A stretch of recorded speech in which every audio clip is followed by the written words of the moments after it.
좋으신 하나님의 은혜가 여러분에게 함께 하시기를 우리 주님의 이름으로 축원드립니다. 저는 여러분 많이 보고 싶고 참 그렇습니다. 여러분 안 보고 싶어요? 그래요. 이렇게 또 일주일에 한번 이렇게 만날 수 있는 것도 하나님께 감사하고요. 설교 준비하면서 주중에도 문득문득 우리 성도들의 얼굴이 생각이 나고 좀 그렇습니다. 이렇게 모처럼 만났는데 옆에 계신 분에게도 한번 우리 손인사, 눈인사 반갑습니다. 반갑습니다. 한번.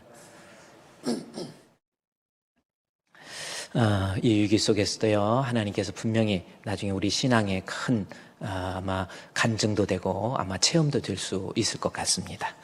자, 오늘 하나님께서 우리에게 주시는 말씀의 제목은 히브리서 13장 7절에 나와 있는 말씀, 하나님의 말씀을 일러주고 인도하는 자라는 제목을 가지고 하나님 말씀을 살펴보고 은혜를 나누고자 합니다.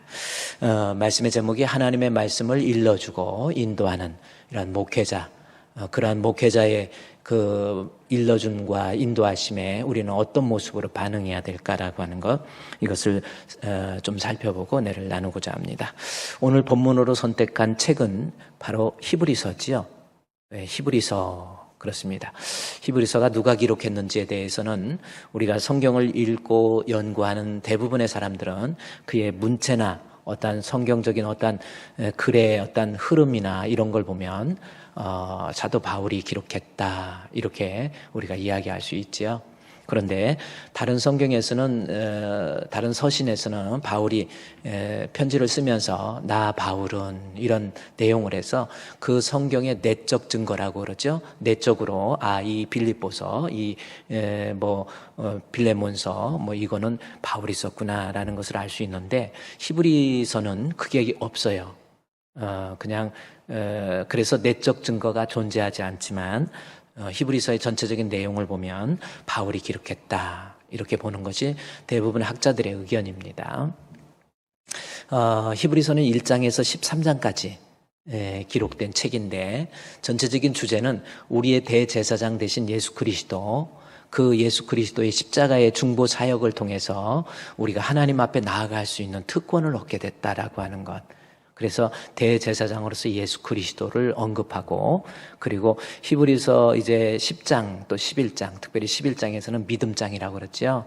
그래서 대제사장 되신 예수 그리스도를 믿음으로 말미암아 우리가 죄사함 받고 또 하나님의 나라를 유업으로 받게 된다라고 하는 것을 이야기하고 있는 내용이 바로 히브리서입니다. 그러면서 히브리서 11장의 믿음의 이야기를 하면서, 그리고 히브리서 13장, 오늘 우리 본문으로 봤던 히브리서 13장 마지막 장이지요. 그 장에 가서는 믿음을 가진 사람들이 어떻게 살아야 될 것인가라고 하는 삶의 그러한 모습들을 우리에게 소개해주고 있는 내용이에요.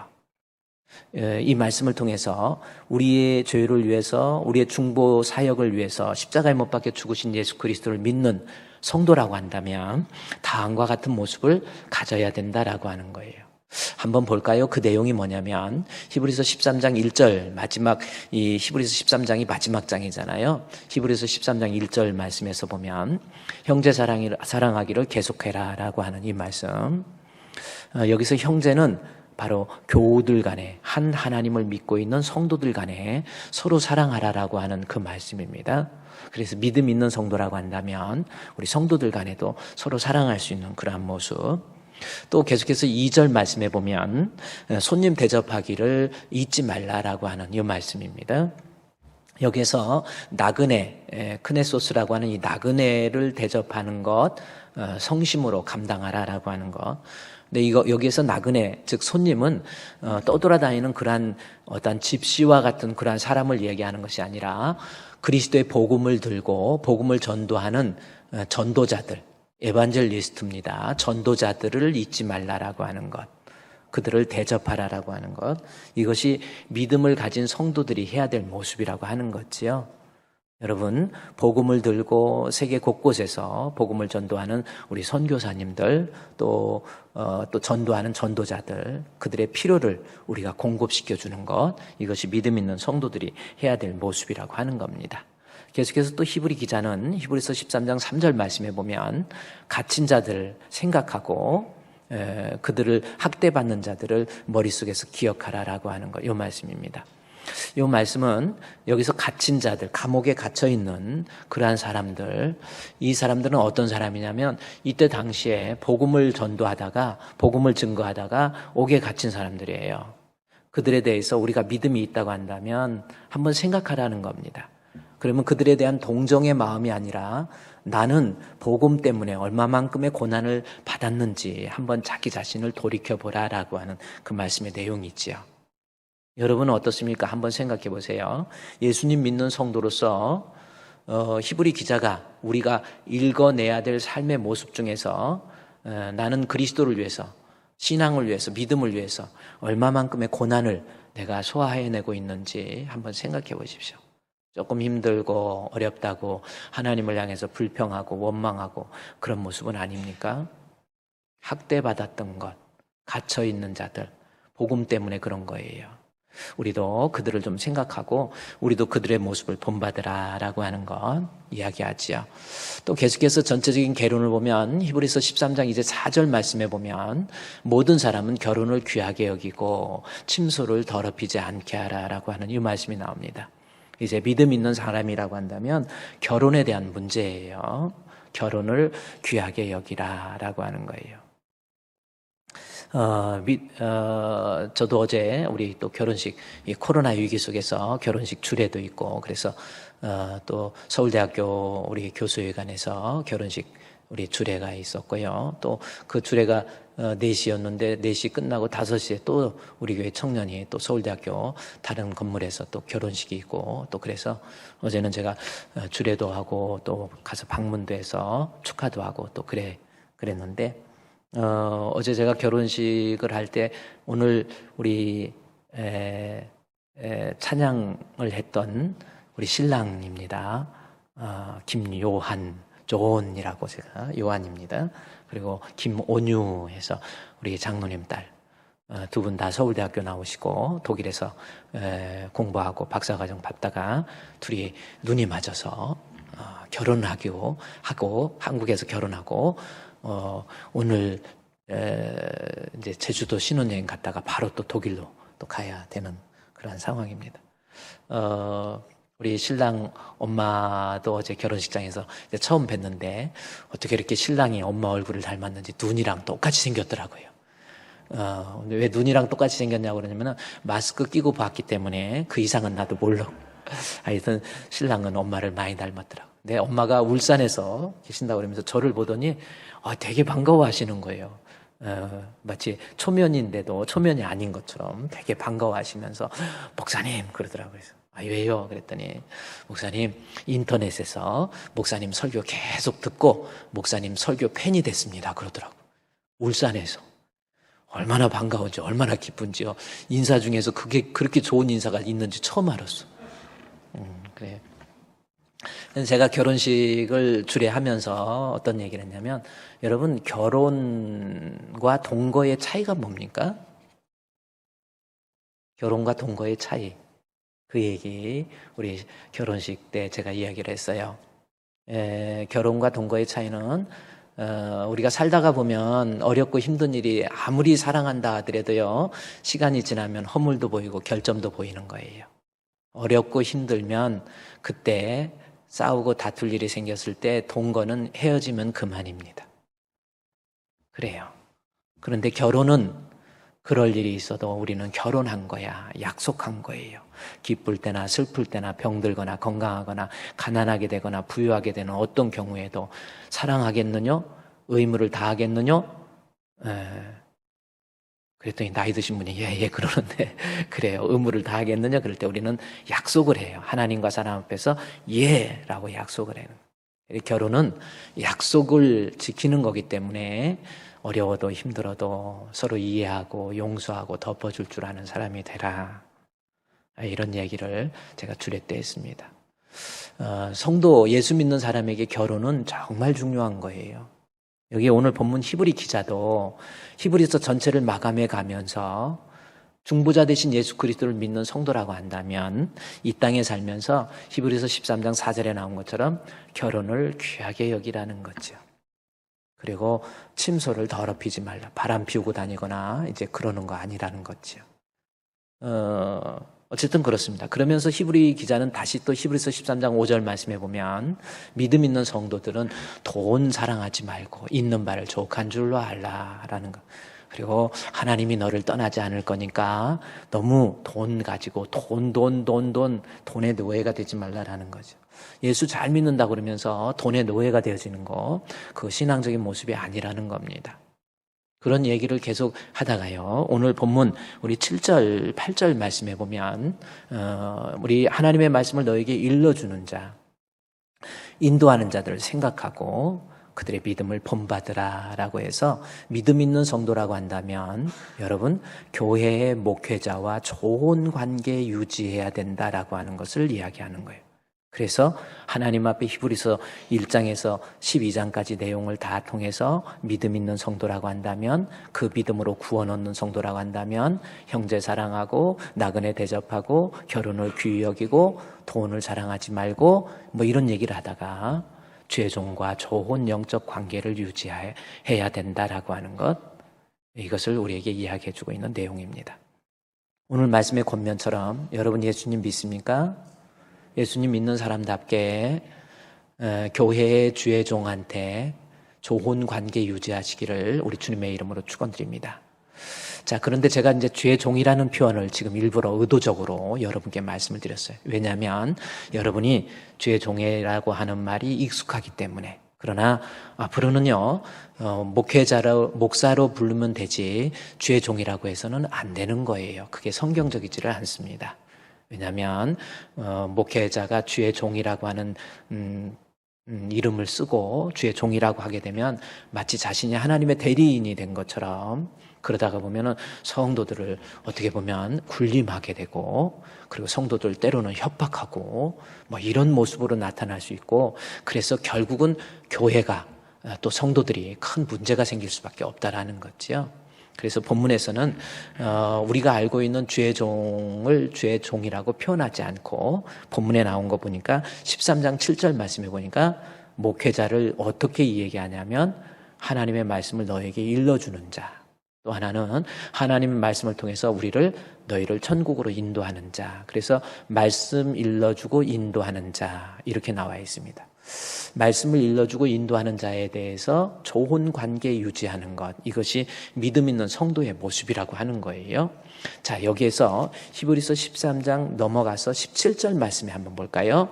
히브리서 13장 7절 말씀에 보면 너희를 인도하는 자, 역시 목회자에 대해서 순종하고 복종하라, 이렇게 표현되고 있죠. 그래야 유익이 있다라는 표현입니다. 여기에서 순종과 복종이 나오는데, 그렇습니다. 여러분이 신앙생활하면서 이제 목회자의 어떠한 권면과 인도와 또 말씀 선포에 대해서 순종하고 복종하라, 이렇게 기록되어 있는 건데, 순종의 의미를 이야기하다가 왜 또 복종의 이야기를 했을까라는 겁니다. 저 문장을 한번 자세히 보십시오. 순종하고 복종하라. 그러면 헬라어에서 혹은 히브리인들이 이 문장을 써가면서 같은 말의 반복을 싫어하는 그러한 언어적 특징 때문에 말을 바꾸어서 강조하기 위해서 했다고 보기도 하지만, 그러나 저 말씀을 그렇게도 해석할 수 있지만, 그러나 다른 학자들은 또 그렇게 해석하지 않는 학자들이 있습니다. 순종과 복종을 별개의 것으로 보고 있다라는 겁니다. 그러면 순종은 뭐고 복종은 뭐냐라고 하는 거예요. 순종이라고 하는 것은 하나님의 창조 질서 속에서 사용된 단어로 이해하라라는 겁니다. 제가 그랬죠. 이 순종이라는 것이 헬라어의 휘파코우라고 하는 단어인데, 우리말로 순종으로 번역됐는데 이 말이 어디에서 나왔느냐면 바로 창세기에서 보면은 하나님께서 인간을 창조하시고, 위에 있는 하나님은 인간을 사랑하고 인간은 하나님께 순종하고, 그래서 사랑과 순종, 거기서 순종이 나온 거예요. 이것은 뭐예요? 인간의 마음속에 죄가 들어오기 이전에 하나님과의 좋은 영적 관계를 표현하는 단어가 순종입니다. 다시 이제 이 얘기하죠. 부부 간에서도 위에 있는 남편은 아내를 사랑하고 아내는 순종하라 라고 할 때 그 순종은 남편의 말에 무조건 복종하라 이런 의미가 아니라는 거예요. 죄가 내 마음에 남편에게 섭섭한 마음, 억울한 마음, 좀 미운 마음이 든다 할지라도 죄가 들어오기 이전에 원래 좋은 관계처럼 언제나 남편은 아내를 사랑하고 아내는 남편에게 좋은 순종의 관계, 미움과 원망이 없는 그런 관계를 유지하라라는 거죠. 부모와 자식도 똑같습니다. 부모들아, 자녀들을 사랑하라 그러죠. 자녀들아, 주 안에서 부모에게 순종하라 그러잖아요. 거기서 순종도 부모의 말을 들으라라는 것이 아니라 부모와 좋은 관계를 유지하라라고 하는 거죠. 오늘 본문에서 너희를 인도하는 주의 종에게, 즉 목회자에게 순종하라라고 할 때 여기서 순종은 목회자의 권면과 위로를 그대로 들으라라는 말이 아니라 목회자와 내 마음속에 악함과 죄악과 원망과 미움의 마음을 내려놓고 좋은 관계 유지하라라는 뜻입니다. 그것을 순종이라는 이 단어 속에 집어넣은 거예요. 그러니 여러분, 이 말씀처럼 여러분이 믿음 있는 성도라고 한다면 이 목회자와 좋은 관계, 죄가 들어오기 이전에 그러한 순수한 마음으로 서로 아끼고 사랑하고 위해주고 존경하고 기도해주고 그런 관계를 유지하시기를 우리 주님의 이름으로 부탁합니다. 아멘. 그래요. 그러면서 그 좋은 관계 유지하는 방법이 하나가 복종이라고 하는 거. 복종은 우리가 생각하는 주의 종이 권면할 때 그 말씀대로 따라가는 모습을 차라리 저 말씀이 순종이라는 단어로 번역하는 것이 더 좋지요. 그렇죠? 그러니까 주의 종과 좋은 관계 유지하는 거, 그 방법이 뭐예요? 우리 목사님이 말씀을 통해서 권면하고 위로하고 책망하고 훈계할 때 내 마음이 좀 받아들이기 힘들어도 내 생각, 내 욕심, 내 혈기, 내 자존심 내려놓고 이해하고 순종하는 것, 이것이 주의 종과 좋은 관계 유지하는 성도의 모습이 된다라는 거죠. 그러니 우리 주풍교회 성도들 이제 큰 틀에서 봅시다. 히브리 기자가 뭐라고 그래요? 믿음 있는 성도라고 한다면 교회 공동체 내에서, 여러분이 섬기고 있는 교회 공동체 내에서 목사님과 내 마음속에 죄가 들어오기 이전에 그런 악한 마음, 미워하는 마음, 원망한 마음, 섭섭함 없이 좋은 관계 유지하시기를 우리 주님의 이름으로 부탁합니다. 아멘. 목사님과 좋은 관계. 왜냐하면 그 이유에 대해서 너희 영혼을 위해서 경성하기를 자기들이 청산할 자인 것 같이 하느니라. 그들을 하여금 즐거움으로 이것을 하게 하고 근심으로 하게 하지 말라. 그러면 좋은 관계 유지하지 못하고 주의 종과의 관계 속에서 뭔가 섭섭하고 원망하고 미워하고 이런 모습이 있으면 유익이 없어요. 이게 성경에, 제가 여러분 목회자로서 여러분에게 군림하기 위해서 그런 것이 아니라 성경에 나온 대로 뭔가가 주의 종과 좋은 관계를 유지하지 못하면 너희에게 유익이 없다라는 겁니다. 그러면 이 유익이 없다고 하는 거에 대해서 어떤 분은 또 그래요. 주의 종한테 잘못하니까 그런 벌을 받지, 뭐 이렇게 또 생각하는, 성경에 나왔잖아 이러는데 그것은 대단히 잘못된 번역입니다. 여기서 유익이라고 하는 단어가 어떤 단어인지 헬라어에 보면요, 유익이 없느니라 할 때 이 헬라어로 사용된 그 단어의 뜻이 뭔가를 좀 알아야 돼요. 유익이 없다라고 하는 것을 할 때 이 말씀을 보면 알리시텔레스라고 하는 단어입니다. 알리시텔레스라고 하는 단어예요. 이 단어가 사전을 보면 어떤 단어예요? 그러니까 우리말로 유익이 없다라는 번역을 알리시텔레스라고 번역이 됐는데 이것이 사전의 의미를 보면 열매 있잖아요. 나무의 열매, 결과 혹은 이득이 없다 하는 부정입니다. 그래서 영어로 보면 뭐 피스토스 할 때 신앙이라는 말 앞에 아가 들어가면 부정을 해버리는 거거든요. 그래서 앞에 리시텔레스라고 하는 이 단어 앞에 아가 들어가서 유익, 그 결과, 열매가 없는 부정을 나타내는 그 접두어가 이 알파라고 하는 겁니다. 그러면 주의 종과 좋지 않은 관계를 유지하면 내게 유익이 없대요. 그러면 유익이 없다는 것이 세상에 살면서 뭐 적당히 그래 주의 종하고 안 좋은 관계 유지했더니 네가 벌을 받았다 이런 뜻이 아닙니다. 여기서 결과, 열매가 없다는 뜻인데, 그러면 우리가 주의 종과 관계 속에서 믿음 생활하면서 믿음 생활하는 최종적인 목적이 뭡니까? 예수 믿는 목적이 뭐예요? 한번 제가 묻습니다. 여러분, 예수 믿는 목적이 뭐예요? 왜 예수 믿습니까? 너무 꿀먹은 벙어리처럼 가만히 있지 마시고, 여러분, 왜 예수 믿습니까? 그렇죠. 예수 믿고 구원받기 위해서, 천국 가기 위해서. 여러분, 지옥 가면 큰일 나거든요. 제가 뭐 겁주기 위해서 여러분 없는 지옥 이야기하는 게 아니에요. 천국과 지옥, 여러분 성경에 한 번만 나와도 믿어야 되는데 성경에 수십 번, 수백 번 나온 것이 천국과 지옥이에요. 죽음은 끝이 아닙니다. 하나님의 심판이 있고요, 천국 가는 사람이 있고 지옥 가는 사람이 있어요. 우리 중세시대의 단테, 아주 유명한 단테의 신곡이라고 하는 그 책, 두께가 한 이 정도 돼요. 거기에 보면 지옥에 대해서, 또 그때 당시 중세시대 때 연옥에 대해서, 천국에 대해서 이것을 코미디컬하게 쓴 서사시가 단테의 신곡입니다. 여러분, 저도 그거 한번 접근해서 읽어보려고 하는데 얼마나 책이 내용이 어려운지 읽기도 짜증나고. 근데 제가 그래서 이번에 우리 수요일 날, 여러분 수요예배 참석하세요. 수요예배 참석하세요. 그게 여러분에게 좋은 겁니다. 수요예배 때 제가 예수를 믿으면 영생을 얻는데 영생이 뭔가에 대해서, 영생이 뭐예요? 천국에서 우리 주님과 함께 영생 복락 누리는 거 뭐 하는 이런 내용인데, 천국은 그럼 뭐냐는 거예요. 영생, 천국인데 천국은 어떤 곳인지, 천국에 가서 뭐 하는지, 이거에 대해서 죽었다가 다시 살아난 사람이 증언한 것도 있지만, 또 성경에서 천국은 이거다, 뭐 지옥은 이거다, 그렇게 상세하게 설명되어 있지는 않아요. 인간의 언어를 가지고 더 이상 표현할 수 없기 때문에 지옥에 대해서는 그냥 불못, 뭐 이런 모습으로 표현되어 있는데, 그 단테의 신곡에 보면 이 단테라고 하는 사람이 원래는 정치인이었는데 이미 힘을 가지고 있는 정치인에 의해서 밀려난 거거든요. 추방된 거거든요.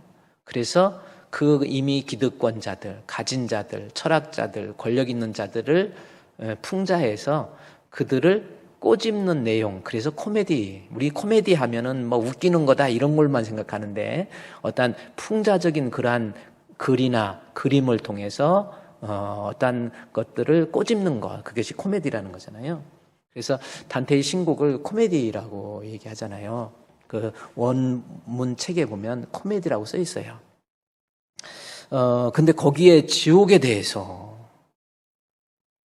여러분 정말 그 단테가 하나님 앞에 10년 넘도록 그 책을 쓰면서 죽기 1년 전까지 그 책을 썼거든요. 그러면서 자기가 신앙인을 가진 사람 앞에, 또 믿음이 있는 신학자 입장에서 지옥에 대해서 써놓은 내용을 보면요, 기가 막힙니다. 우리 영화에 한참 나왔었죠. 그 신과 함께라는 영화 혹시 보셨습니까? 거기 지옥.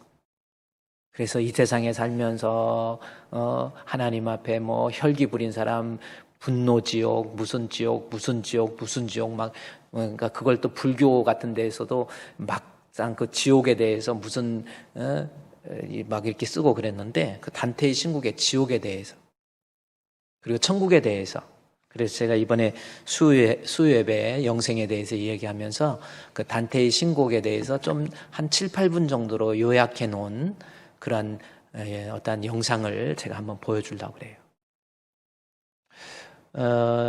지옥에 대해서 한 10초만 경험하면 예수 안 믿을 사람 없다. 여러분 그렇게 표현하고 있습니다. 여러분 지옥 가면 안 돼요. 저도 장로 아들로 태어나서 믿음이 없을 때 교회만 다니고 믿음이 없이도 목회할 수 있거든요. 그러나 믿음이 없이는 하나님 기쁘시게 못하는 거죠. 아유, 뭐 예수 믿는 거 가진 거 없고 의지할 데 없고 못 배웠으니까 예수 믿지. 아니에요. 예수 믿는 믿음의 궁극적인 목적은 예수 믿고 구원받는 거예요. 천국 가는 거예요. 아멘. 아멘.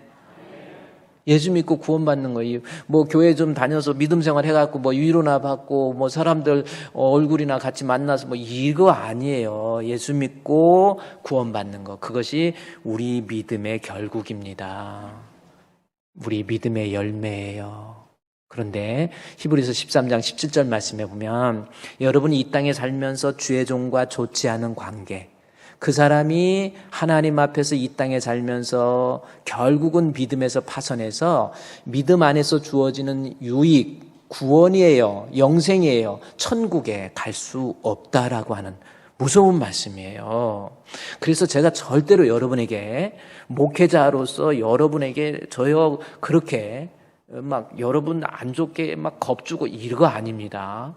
어쨌든 여러분이 신앙생활하면서 주의 종과의 그 휘파코, 다시 말해서 좋은 창조 질서 속에서의 원망, 미움, 섭섭함 없이 잘 순종하고 잘 따라가고 이런 모습을 가져야 여러분이 믿음 생활 그렇게 10년, 20년, 몇십 년 했다가 지옥 가버리는 어리석은 사람 되지 않기 위해서는 주의 종과 좋은 영적 관계를 유지하라라고 하는 것, 이것이 히브리서를 써가면서 히브리 기자가 마지막으로 성도가 소화해내어야 될 말씀으로서 우리에게 이야기해주고 있는 거예요. 이 본문의 말씀이에요. 여기 17절 말씀에서도 너희를 인도하는 자 나오지요. 그 다음에 24절 말씀에서도 너희를 인도하는 자 계속해서 나오는 거예요. 그만큼 중요하기 때문에 그렇습니다. 그리고 히브리서 13장 7절 말씀해 볼까요? 거기에서도 하나님의 말씀을 너희에게 일러주고 너희를 인도하는 자. 그래서 히브리서 13장에서 믿음을 가진 성도로서 정말 중요한 것은 이 땅에 살면서 우리가 혼자는 내가 믿음 어떻게 관리하고 지키고 천국 갈 수 없기 때문에 주의 종의 인도함을 받아야 되는데 그 주의 종과의 관계를 좋은 관계 유지해야 여러분이 유익, 다시 말해서 열매, 믿음의 결국 천국을 유업으로 받을 수 있는 복된 성도가 된다, 그 말씀이에요. 오늘 이 말씀 앞에 여러분 이제 우리 한평생, 여러분도 금방이잖아요.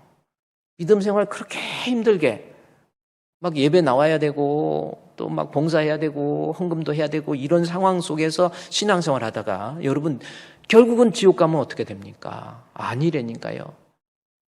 주의 종과 좋은 영적 관계 유지하시기를 다시 한번 부탁합니다.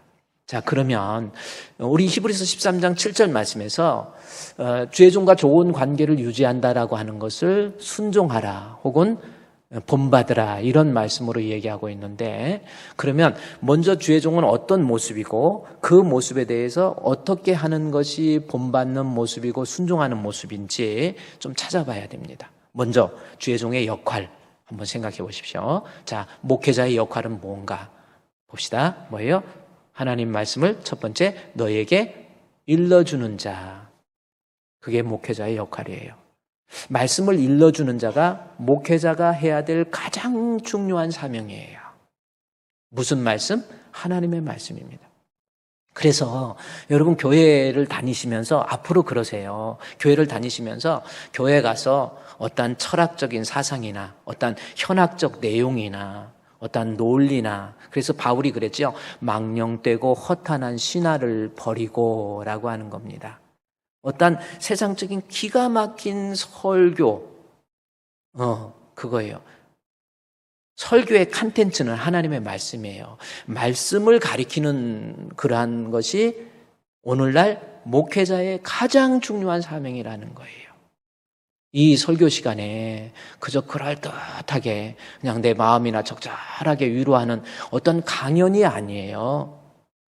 하나님 말씀은 케르그마, 선포하는 거예요.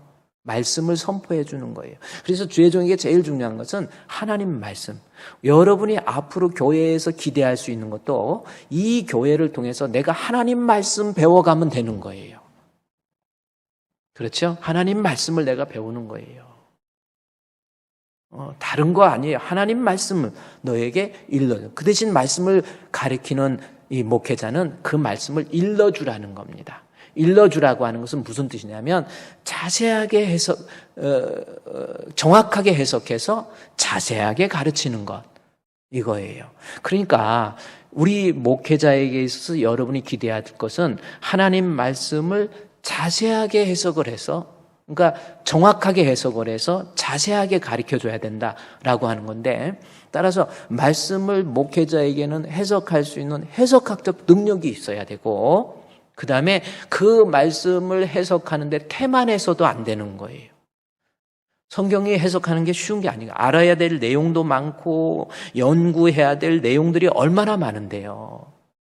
그러니까 그게 싫어버리니까 그냥 적당히 목회자가 설교할 때 가운 입고 폼 잡고 여러분 믿으시기 바랍니다. 이 얘기가 아니라는 거예요. 하나님 말씀, 그러니까 거짓말하지 말라라는 겁니다. 하나님 말씀에 자기 사감을 집어넣는다든지 하나님 말씀에다가 자기 개인적인 생각을 집어넣어서 지 맘대로 해석을 해서 성도를 가리키는 자가 되어서는 안 된다 이 뜻이에요. 그래서 항상 제가 그러죠. 여러분이 목회자가 무식해도 큰일 나는 거예요. 이게 잘못돼가지고 그냥 같이. 그래서 하나님 말씀을 가리키는 교회. 그래서 교회에서 제가 그랬죠. 언젠가 설교할 때 목회자가 가운 입는 것도 아니에요. 가운도 입죠. 그게 성경적이라는 겁니다. 강대상에서 가운 입고 폼 잡고 특별한 행사 이럴 때는 가운을 입지만 그렇지 않을 때 목사님 하나님 말씀을 전할 때 막 가운 입고 막 여기다 십자가 막 해놓고 막 여기 막 비둘기도 하나 해놓고 뭔가가 해놓고 막 그게요. 그러면서 그걸로 이상하게 하나님 말씀을, 그게 캐톨릭에서 나온 거거든요. 계급의식에서 나온 겁니다. 신부 사제라고 하잖아요.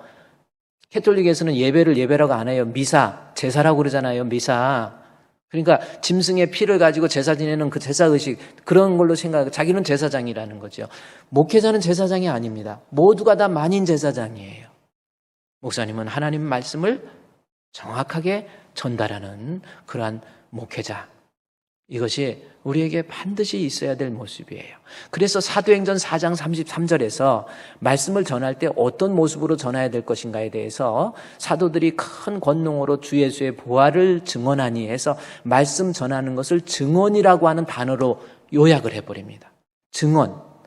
그러니까 설교, 그러니까 말씀, 다시 사도행전 4장 33절 말씀해 보십시오. 그 말씀을 전하는 것을 예수 그리스도의 부활은 뭐예요? 복음을 증언했다라는 거죠.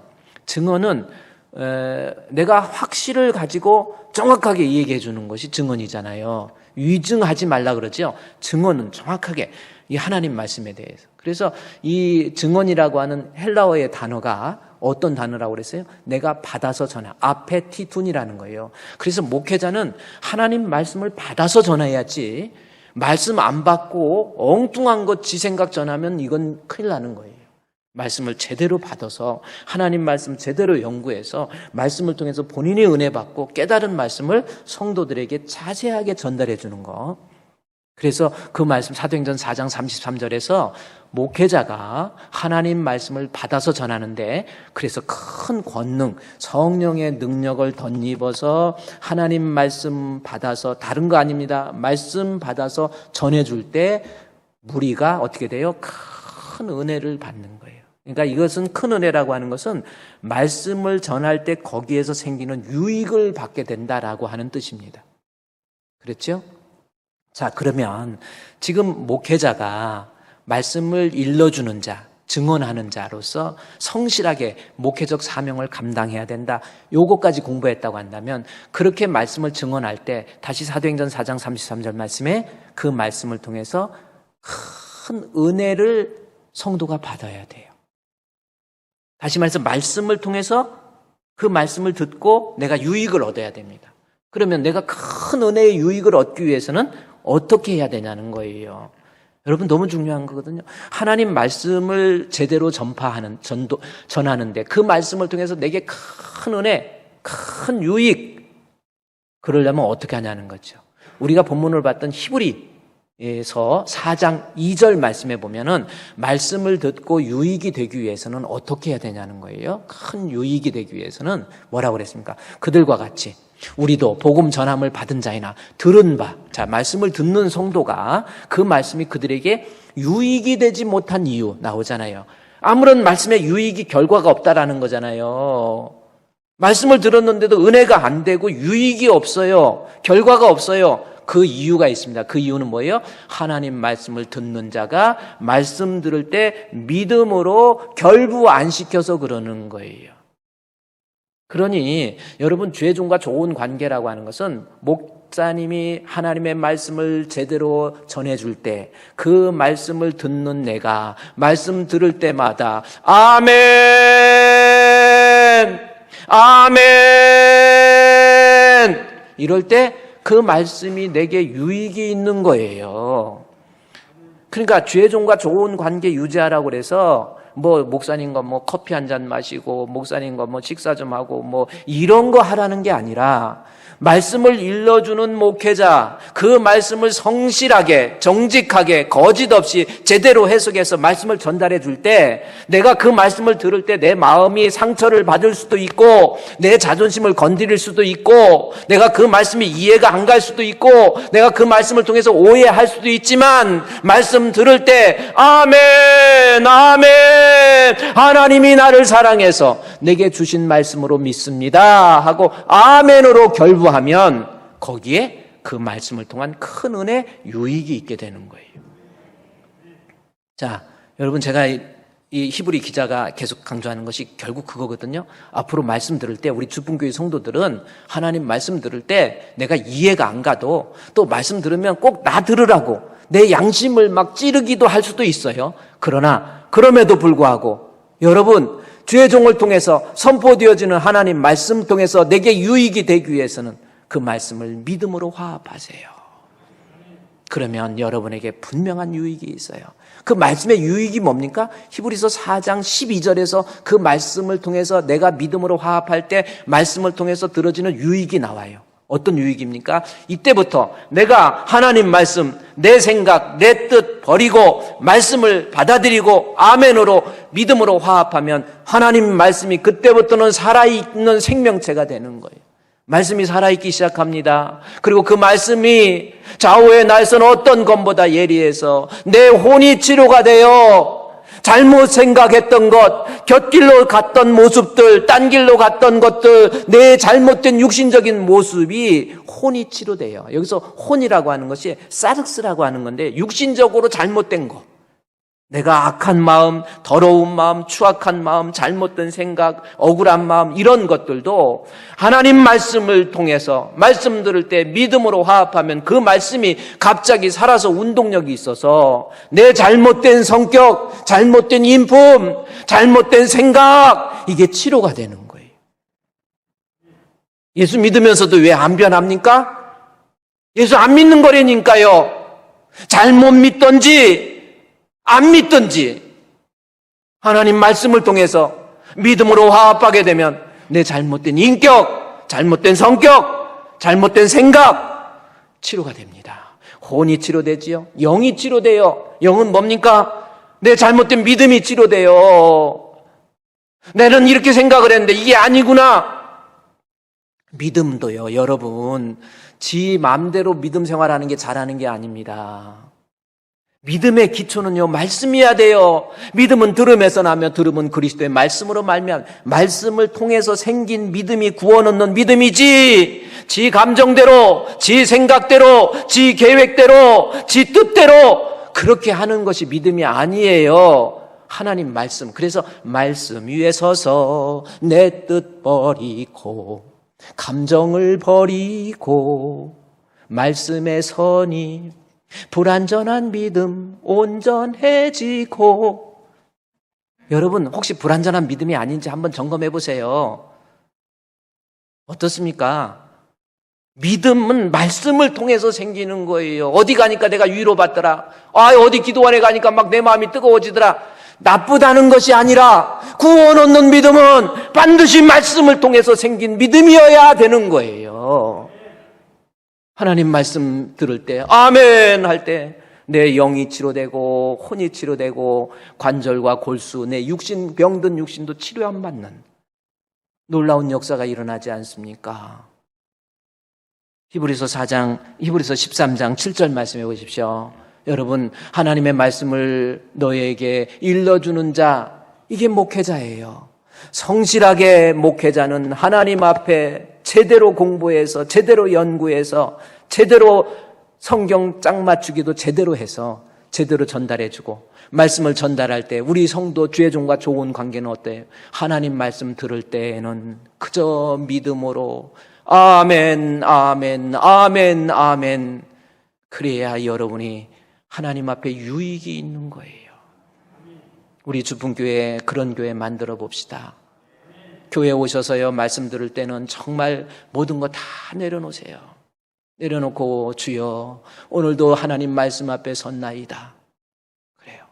목사님도 좀 힘들어도 하나님 편에 나아가서 하나님 말씀 제대로 연구하고 그저 말씀 붙잡고 되새김질하고 다시 생각하고 또 다른 책도 좀 참고하고 이래서 그 말씀의 양질의 말씀, 왜곡되지 않는 진실된 말씀을 전달하고 우리 성도들은 목회자의 그 선포되어지는 말씀 앞에 아멘, 아멘. 그러면 여러분에게 구원의 유익이 분명히 주어져요.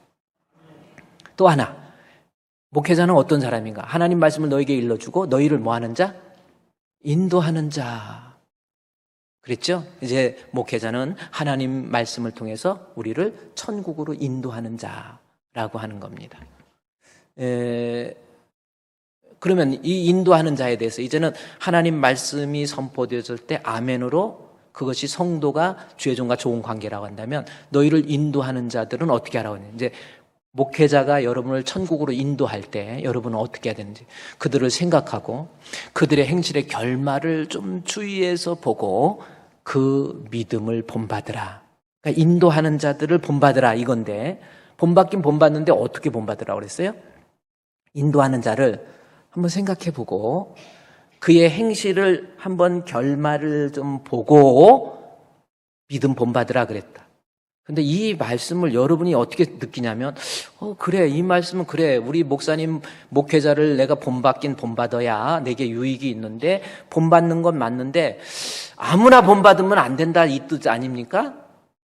행실을 보니까 결말을 보니까 순전히 설교는 그렇게 하고 지 살아가는 모습을 보면 지 맘대로 살고 엉망이야. 그러니까 나 저 사람 못 본받아. 이런 느낌을 주기에 충분한 문장이지요. 아닙니까? 저는 그렇게 처음에 이걸 보고 목회자 너희를 인도하는 자를 생각하고 그 행실 목회자 중에서 별 사람 다 있으니까 그 사람 그것 자세히 살펴보고 잘못된 목회자는 네가 본받으면 안 돼. 이런 느낌으로 받았어요. 어떻게 그 해석에 대해서 여러분은 어떻게 생각하십니까? 그러니까 여러분이 이제 목회자를 본받는데 아무나 본받아서는 안 된다. 어떤 목회자 목사님들도 이걸 또 성경을 할 때 그래 이단이나 이런 목회자들 본받으면 안 된다 그러면서 이제 이렇게 저기 하는데 그건 아니거든요. 그리고 그 다음 절 8절 말씀에 보면 앞뒤 내용에 없어도 될 만한 갑작스러운 내용이 하나 딱 삽입이 돼요. 예수 그리스도는 어제나 오늘이나 영원토록 동일하시느니라. 이 내용이 왜 여기 들어가 있어요? 네가 왜 거기서 나와?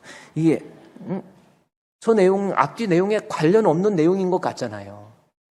근데 이 말씀을 보면 바로 이 13장 7절에 있는 말씀을 통해서 주의 행실을 본받으라, 보고 본받으라 그랬기 때문에 이 말씀은 어떻게 해석을 하냐면 또 우리에게 진정으로 믿을 만한 목자는 참 목자는 영원토록 변함없는 예수님밖에 안 계신다.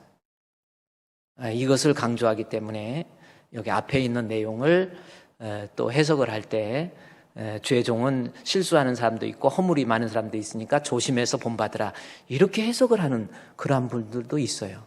그러나 여러분 그것은 너희를 인도하는 자 요 해석을 잘못해서 그렇습니다. 어떻게 해석을 해야 되냐면 보세요. 죄종은 목회자는 너희 말씀을 하나님의 말씀을 너에게 정말 하나도 뺄 말이 없어요. 말씀을 전해주는 겁니다. 목회자에게 다른 거 기대하지 마세요. 하나님 말씀이에요.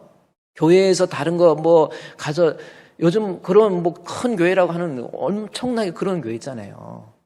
그런 교회에서 선포되어지는 말씀의 내용을 잘 지켜보면요. 성경은 별 얘기 안 해요. 그런데 이 언어 수사학 있잖아요. 언어적인 수사학적인 논리를 가지고 기가 막히게 설교를 하는 거예요. 그러면 참 좋은 것 같아요. 나쁘다고만 할 수 없지만 그러나 여기는 교회입니다. 교회는 하나님 말씀이 선포되는 거예요. 여러분도 그걸 우리 교회 홈페이지에 들어가 보면 우리 교회가 가야 될 방향, 사람을 모아서 하나님의 자녀로 양육하는 교회, 이것이 교회가 지향해야 될 길이에요. 아무 목회자의 목회 철학이 없는 게 아닙니다. 성도를 말씀으로, 그래서 그 말씀으로 인도할 때 우리가 따라가야 되는데 거기서 또 너희를 인도하는 자 할 때 이 인도하는 자는 본받으라고 그랬는데 이 인도가 무슨 뜻이냐면 이 헬라어로 보면은 그 단어가 바로 순례자 또는 믿음의 선진들로서 이 단어를 나타내는 그 인도자, 인도하는 자 할 때 그 단어를 헬라어에 보면요, 이 헤구메논이라고 하는 단어를 썼어요. 이 헤구메논이라고 하는 단어입니다. 그 인도하는 자예요. 우리말로 인도하는 자로 변하겠네. 에구메논이라고 원래 에구메논이라고 읽어야 될 것 같지만은 여기 앞에 애자 이 장음 애입니다. 이 발음 앞에 이 액센트가 이렇게 된 게 있고 반대로 거꾸로 된 게 있어요. 이걸 때는 강기식이라고 그래서 읽을 때 H 발음이 나는 거예요. 헤구메논이라고. 자, 인도하는 자가 헤구메논이라는 단어인데 이것은 뭐냐면 말씀을 통해서 천국으로 인도하는 사람을 얘기하는 거예요. 그러니까 믿음의 선진들 중에서 하나님 말씀을 가지고 천국으로 인도했던 사람들, 이런 사람들입니다. 그러면 그것으로 알고 7절 말씀을 계속해서 번역을 해볼까요? 너희를 인도하는 자. 하나님 말씀을 가지고 그 말씀을 통해서 성도를 천국으로 인도하기 위해서 그들은 어떤 거예요?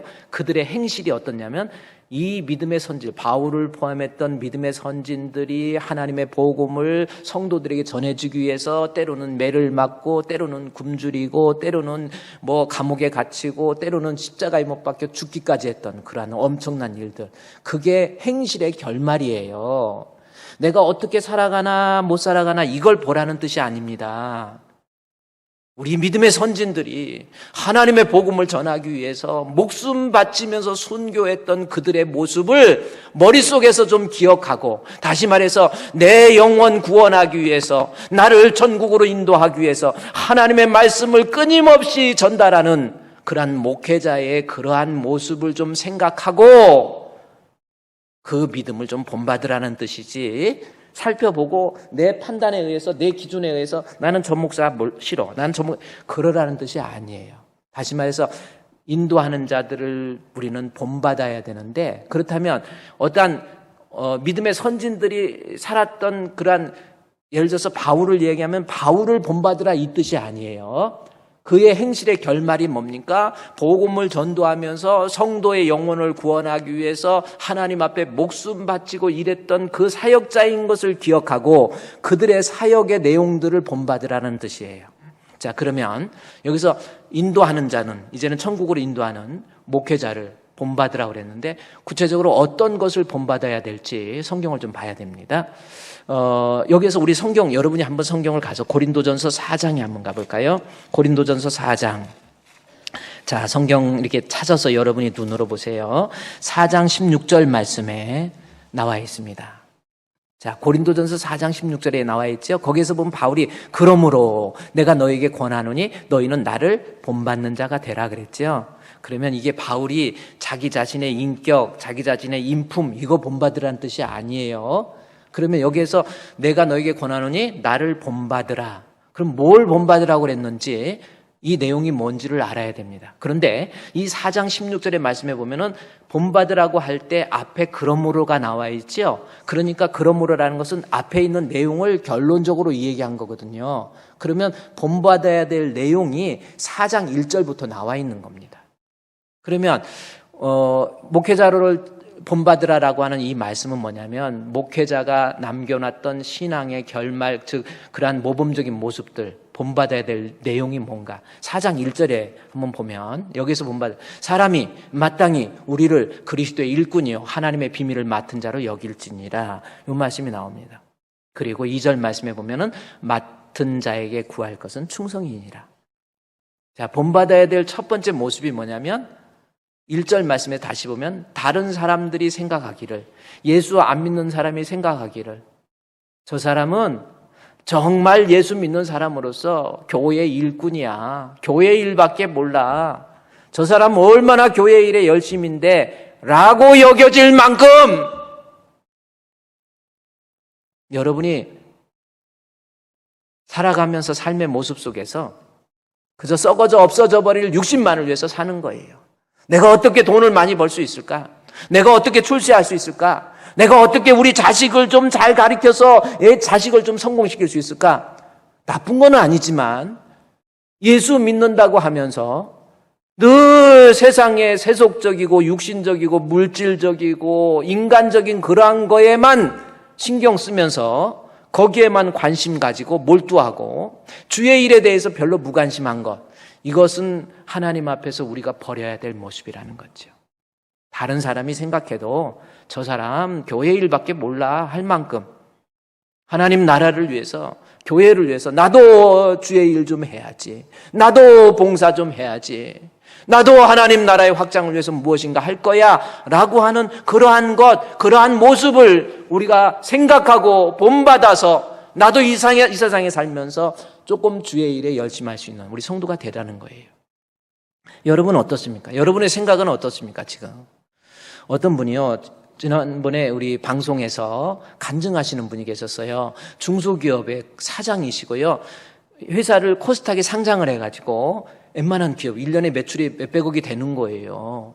그러니까 직원들도 많아지고 얼마나 그랬습니까? 그런데 이 사람이 옆에 있는 아내가 끊임없이 남편의 신앙을 놓고 기도하고 권면하고 해서 남편이 교회를 나온 거예요. 이 사장님이 교회를 나와서 한 번 나오고 두 번 나오더니 목사님 말씀이 들리기 시작한 거예요. 말씀을 통해서 믿음이 들어가니까 이 사람이 그때부터 달라지는 거예요. 어떻게 달라졌는가? 간증을 합니다. 예수 믿고 난 다음에 나 이제 주님의 새 생명 얻은 몸, 옛 것은 변하고 새 사람이로다. 그 생명 내 맘에 강같이 흐르고 그 사랑 내게서 해같이 빛난다.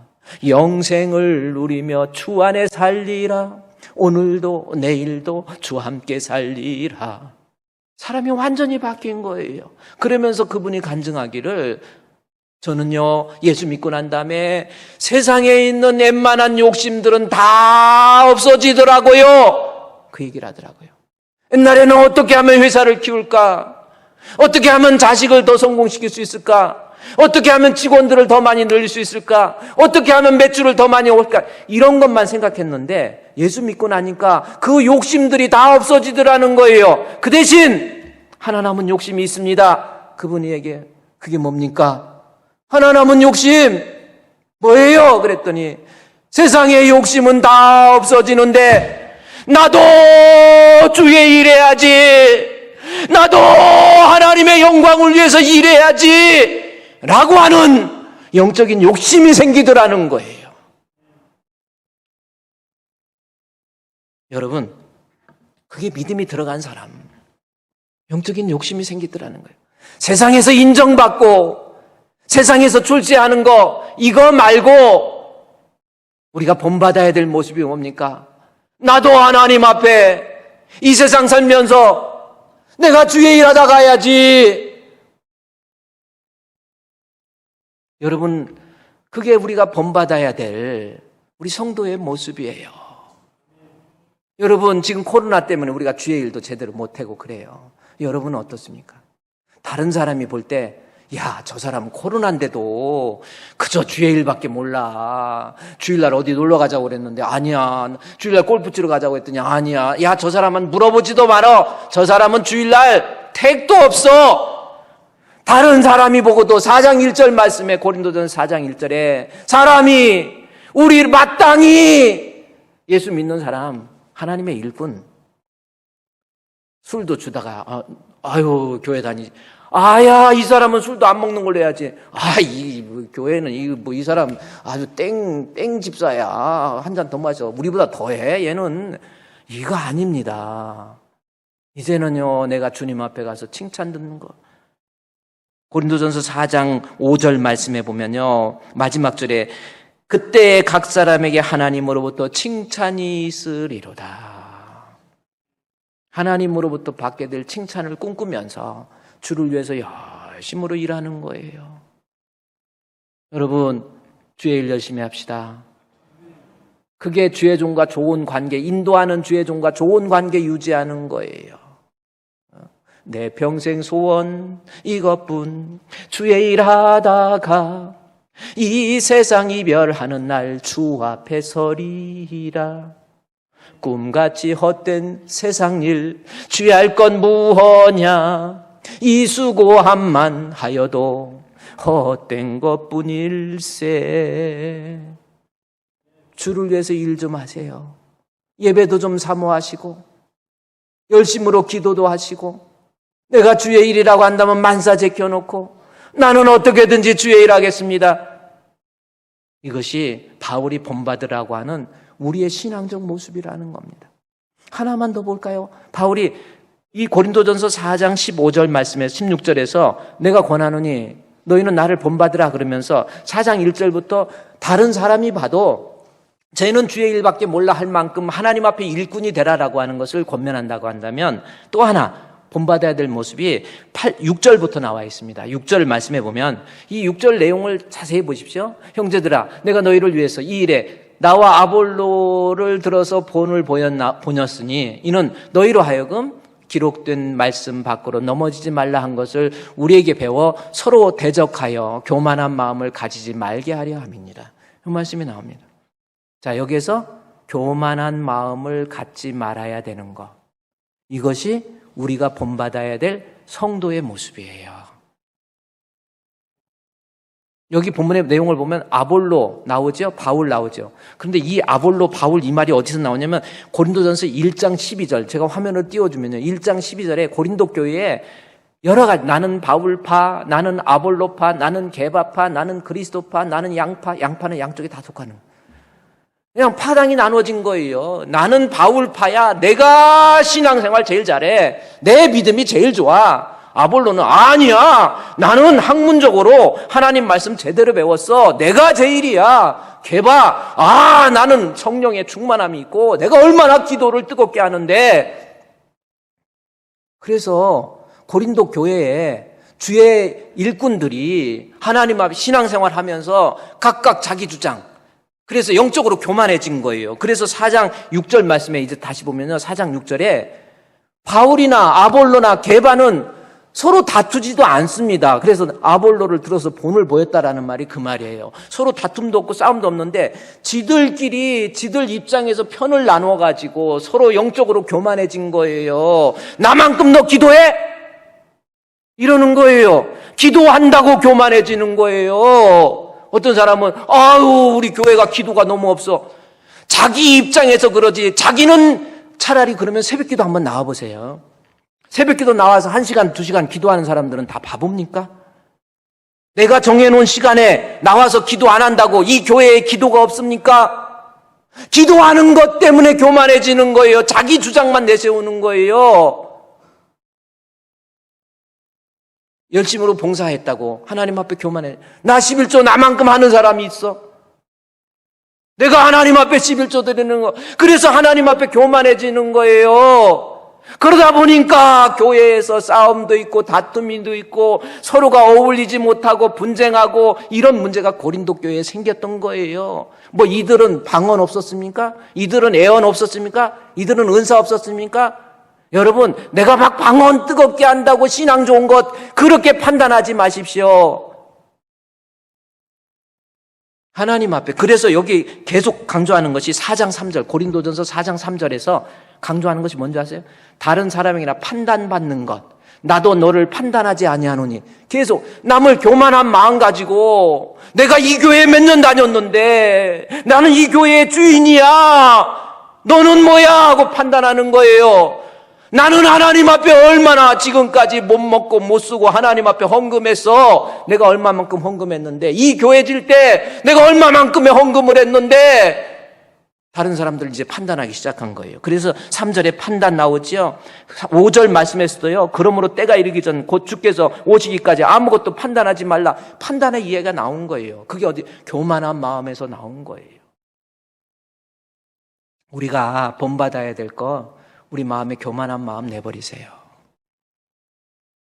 일 많이 했다고, 기도 많이 했다고, 봉사 많이 했다고, 헌금 많이 했다고, 신앙생활 오래 했다고 다른 사람 판단하지 마세요. 우리 주님이 판단하십니다. 은밀하게 보이지 않는 곳에서 기도하는 사람이 얼마나 많은데요. 왜 판단합니까? 이것이 영적인 교만이에요. 자기 자신을 좀 내려놓으세요. 낮추세요. 이것이 바울이 본받으라고 하는 내용이에요. 바울이 9절 말씀에서 보면요. 고린도전서 4장 9절에 나는 다른 사람들에게 구경거리가 되잖아요. 이게 뭡니까? 바울이 누구예요? 바리새인 중에 바리새인, 가말리엘 문화생, 배운 만큼 배운 사람, 권력 있을 만큼 있는 사람, 그러나 다른 사람들이 업신여기고 멸시하는 천대의 자리, 구경거리 얼마나 낮아집니까? 여러분, 그렇게 자존심이 많이 상했습니까? 그렇게 억울합니까? 교만해서 그러는 거라는 거예요. 구경거리가 되고, 그 다음에 하나님 앞에 10절 말씀해 보십시오. 10절 말씀에 너희는 강하나 너희는 존귀하나 나는 비천해지는 거예요. 이것이 우리가 본받아야 될 모습.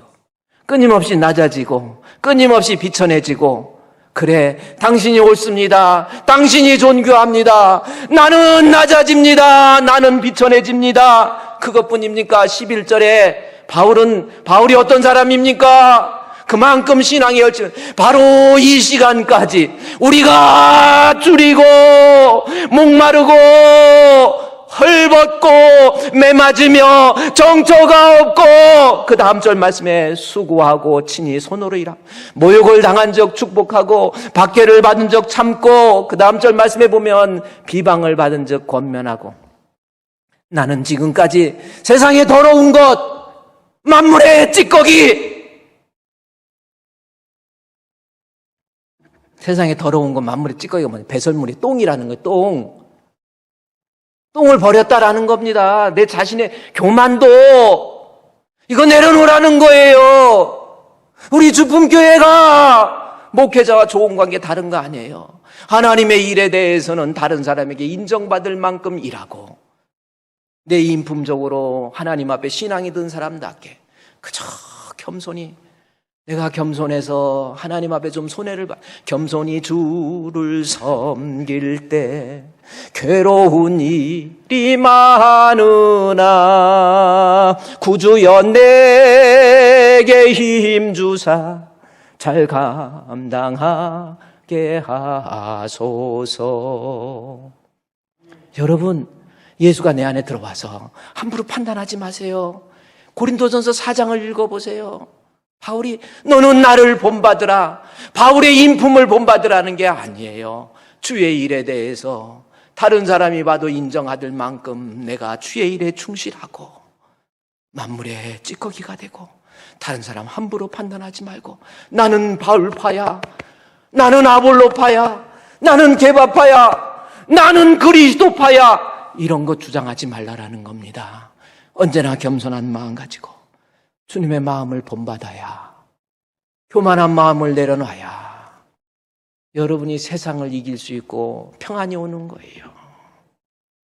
너희는 이 마음을 품으라, 곧 그리스도 예수의 마음이니 그는 근본 하나님의 본체시나 하나님과 동독됨을 취할 것으로 여기지 아니하시고 자기를 비워 총의 형체를 취하잖아요. 그저 이제부터 낮아지세요. 그러면 예수가 보이기 시작하고 그때 내 마음에 평안이 찾아와요. 이 험악한 세상, 주님의 마음을 본받는 자, 그 마음에 뭐가 찾아와요? 평강이 찾아오문, 험악한 세상을 이길 힘이 하늘로부터 임함이로다. 여러분, 내가 뭔가가 자꾸 거리끼고 답답하고 사람들 자꾸 체면 생각을 하고 눈치 보이고 막 섭섭하고, 이게 왜 그런 줄 아세요? 지금 내가 아직 안 죽었다니까요. 죽은 사람은 얼굴에 침을 뱉어도 뺨을 때려도 아무 반응 없잖아요. 지금 막 억울해 죽겠는 거예요. 막 답답해 죽겠는 거예요. 사람 체면만 생각하는 거예요. 아직은 안 죽은 거예요. 아직은 예수 안 믿는 거예요. 예수 믿는 사람답게 저와 여러분 더 낮아지고 더 겸손하고 만물의 찌꺼기가 되어서 우리가 가야 될 그 방향 속에서 영생을 얻기를 우리 주님의 이름으로 축원드립니다.